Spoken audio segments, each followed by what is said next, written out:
Plus habituée à essuyer le Mistral que des pluies diluviennes, la cité phocéenne a vécu un lundi 4 octobre très humide. Un événement qui n'a pas empêché le tournage de Plus belle la vie, même pour l'équipe qui œuvrait à l'extérieur ce jour-là, et qui ne sera pas non plus intégrée à la série, dont certains héros ont rendu hommage à Jean-Paul Belmondo. Mais s'il avait fallu, cela aurait été possible, car il peut pleuvoir au Mistral. Ceux qui pensent en effet qu'il fait toujours beau à Marseille se trompent lourdement.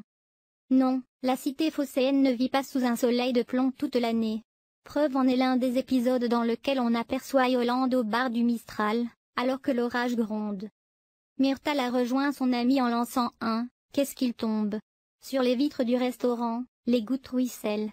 Quant aux passants, certains sont abrités sous leur parapluie, quand d'autres, pris au dépourvu, se hâtent. Comment peut-il pleuvoir dans Plus belle la vie? Cette séquence, comme toutes celles autour de la place du Mistral, sont réalisées en intérieur, dans les studios de la Belle de Mai, à Marseille. Pourtant, il est possible de faire pleuvoir au Mistral, comme nous l'a révélé Éléonore Sarrazin, l'interprète de Sabrina, à l'occasion des 15 ans du feuilleton.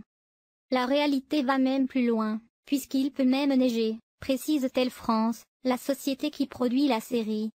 Tout a été pensé dès le début.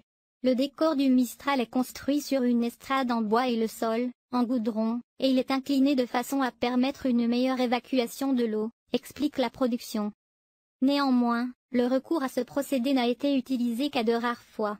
On a fait pleuvoir à quelques rares reprises, notamment à cause de l'aération et de l'humidité. Sans compter qu'il ne faut pas trop mouiller cette estrade, qui est en bois. Mais on l'a fait. Quand Roland, dans un épisode au début de la série, arrose le sol devant son bar pour enlever les saletés et les mégots par terre et les faire disparaître dans les égouts. D'autres astuces pour simuler la pluie dans Plus belle la vie. Si la production veut montrer de la pluie sans y avoir vraiment recours, il y a d'autres moyens possibles.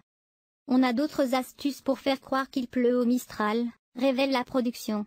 On asperge les vitrines et les fenêtres d'eau pour qu'au moment de tourner, les gouttes s'écoulent, les acteurs et les figurants ont des parapluies et, quand ils viennent de l'extérieur et entrent dans le bar, par exemple, ils se secouent un peu comme s'ils avaient plu.